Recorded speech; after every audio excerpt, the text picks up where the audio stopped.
Movie start होती है और हमें लंदन का एक सीन दिखाया जाता है जहाँ पर कुछ कंस्ट्रक्शन वर्कर्स को एक नाइट की कब्र मिलती है जिसे सन 1127 में एक रेड जेम के साथ दफना दिया गया था। नेक्स्ट सीन में हमें एक आदमी दिखाया जाता है जिसका नाम हेनरी था। उसे जैसे ही इस कब्र के बारे में पता चलता है तो वो वहाँ पर आता है और वहाँ के वर्कर्स को कुछ पैसे देता है और कहता है कि ये जगह छोड़ दो। उसके बाद वो कहता है कि सच कभी छुपता नहीं है, उसे बाहर आकर ही रहना होता है। उसके बाद वो एक स्टोरी सुनाने लगता है जिसमें वो एक इजिप्ट की प्रिंसेस एमिनेट के बारे में बताने लगता है जो कि एक बहुत तेज और अच्छी वॉरियर थी यानी जंगजू थी। वो इजिप्ट के किंग फिरौन की एक ही बेटी थी और फिरौन के बाद इजिप्ट पर उसी का हक बनता था। कुछ देर बाद फिरौन की दूसरी वाइफ से एक बेटा होता है जिसने आगे जाकर उसका वारिस बनना था। एमिनेट को देखकर ये बहुत गुस्सा आता है क्योंकि अब उसके हाथों से ये सब चला जाएगा और वो इजिप्ट की वारिस भी नहीं रहेगी। वो उनसे रिवेंज यानी बदला लेने का सोचती है और डेथ डीमन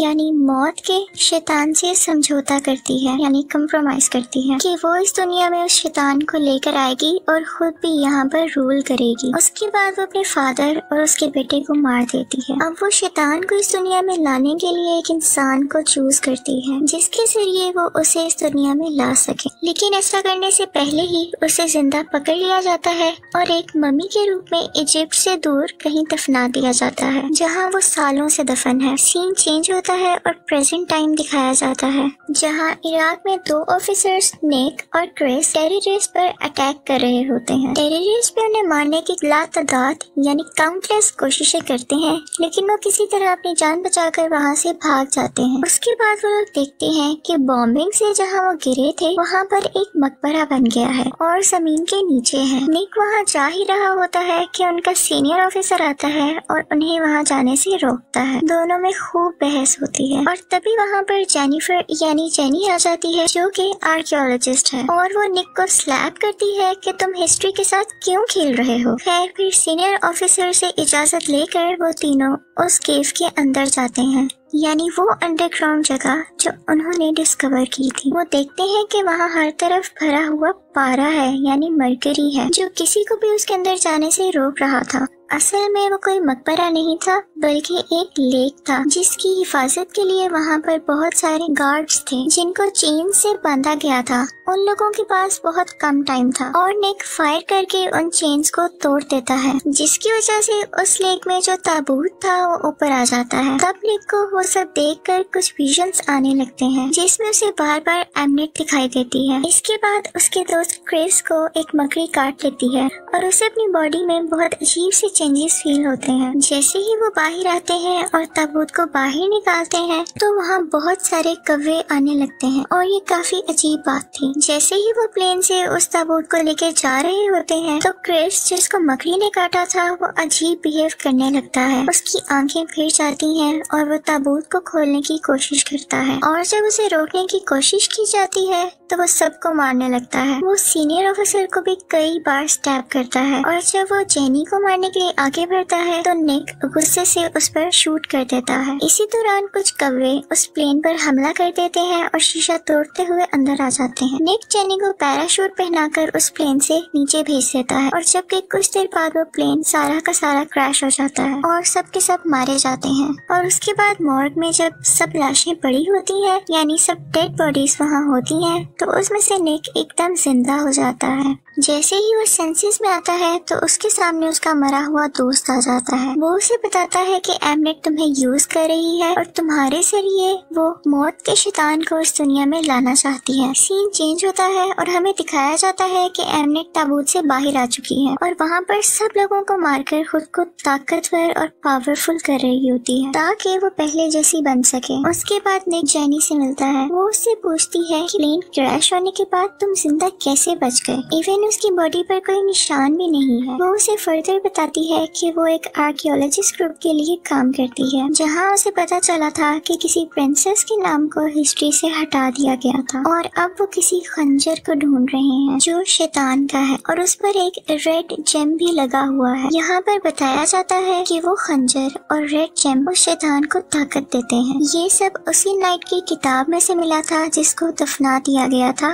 उसी रेड जेम के साथ, क्योंकि उसने वो रेड जेम चोरी किया था। वो कहती है कि कुछ ही टाइम पहले उसकी कब्र लंदन में पाई गई है, तो वो रेड जेम भी वहाँ पर जरूर मौजूद होगा। वो बताती है कि ये मकबरा एमनेट तक लेकर जाता है जो इजिप्ट की प्रिंसेस थी। वो बताती है कि उसने क्यों अपने फादर और उसके बेटे को कत्ल किया था। वो भी सब कुछ बता ही रही होती है कि निक का फ्रेंड क्रिस उसे बुलाता है। वो उसे बताता है कि वो दोनों इमॉर्टल हैं, यानी वो जिंदा ही रहेंगे हमेशा, और तुम इसीलिए प्लेन क्रैश में बच गए हो और तुम्हें इसी के मुताबिक चलना होगा वरना अच्छा नहीं होगा। इसके बाद जेनी को अपने सीनियर की कॉल आती है। वो कहता है कि निक को अपने साथ लेकर यहाँ आओ। जेनी निक को अपने साथ चलने के लिए कहती है, लेकिन निक कहता है कि हमें पहले उस ताबूत के पास जाना चाहिए। वो लोग उस ताबूत के पास जा रहे होते हैं कि देखते हैं कि एमनेट काफी लोगों को मारकर खुद पावरफुल हो रही होती है और वो निक पर अटैक करने लगती है। लेकिन जैसे ही वो उसे खंजर से मारने लगती है तो देखती है कि खंजर के ऊपर लगा रेड जेम मिसिंग है।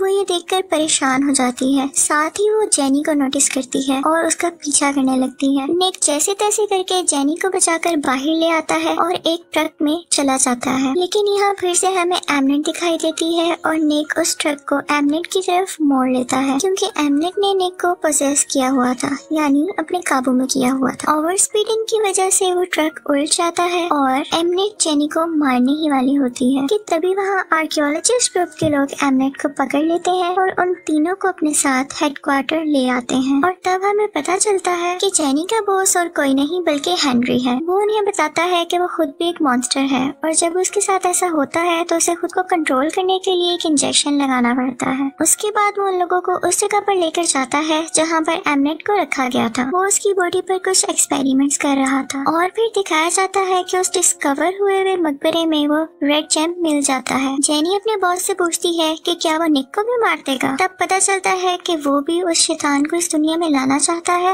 और वो निक की बॉडी का इस्तेमाल करेगा। उसके बाद उसकी बॉडी को पूरी तरह चीर फाड़ कर उसकी बॉडी को चेक करेंगे, क्योंकि निक ने उस शैतान को एक्टिवेट कर दिया था कई हजारों साल बाद और अब एमनेट ने उसे ही चूज किया है उस शैतान को इस दुनिया में बुलाने के लिए। इसीलिए वो लोग निक को मारना चाहते हैं। दूसरी तरफ एमनेट एक कीड़े की मदद से उनके एक आदमी को अपने काबू में कर लेती है और खुद को आजाद करवा लेती है। उसके बाद निक को हेनरी की बातें सुनकर बहुत गुस्सा आता है और वो हेनरी से उसका इंजेक्शन छीन लेता है। कुछ देर बाद हेनरी एक मॉन्स्टर में बदलने लगता है। ये देखते ही निक उसको उसका इंजेक्शन लगा देता है, जिसके बाद वो फिर से नॉर्मल हो जाता है। उसके बाद निक और जेनी उस रेड जेम को डिस्ट्रॉय करने के लिए जाते हैं। एमिनेट भी अब पूरी तरह आजाद हो चुकी होती है और वो इजिप्ट की रेड को बुलाती है और ऑर्डर देती है कि वो किसी भी तरह निक को ढूंढ कर लाए। उसके बाद लंदन में एक बहुत बड़ा तूफान आ जाता है और निक और जेनी किसी तरह अपनी जान बचाते हुए एक अंडरग्राउंड टनल में चले जाते हैं। उसके बाद एमिनेट उस जगह पर जाती है जहाँ पर उनको वो मकबरा मिला था। वहाँ वो सारे मुर्दा लोगों को जिंदा कर देती है। वहाँ वो सभी गार्ड्स को मारकर उस रेड जेम को हासिल कर लेती है और दूसरी तरफ टनल में निक और जेनी के पीछे वो मुर्दा लोग लग जाते हैं और दीवार तोड़कर उन दोनों को पानी में धक्का दे देते हैं। कुछ ही देर में एमनेट जेनी को पानी के अंदर से खींच लेती है और वो बेहोश हो जाती है। निक किसी तरह उसे बचाकर पानी से बाहर ले आता है और वहाँ उसे एमनेट के लोग पकड़ लेते हैं। एमनेट निक को मारने के लिए वो खंजर लेकर उसके पास जाती है और दोनों में बहुत लड़ाई होती है।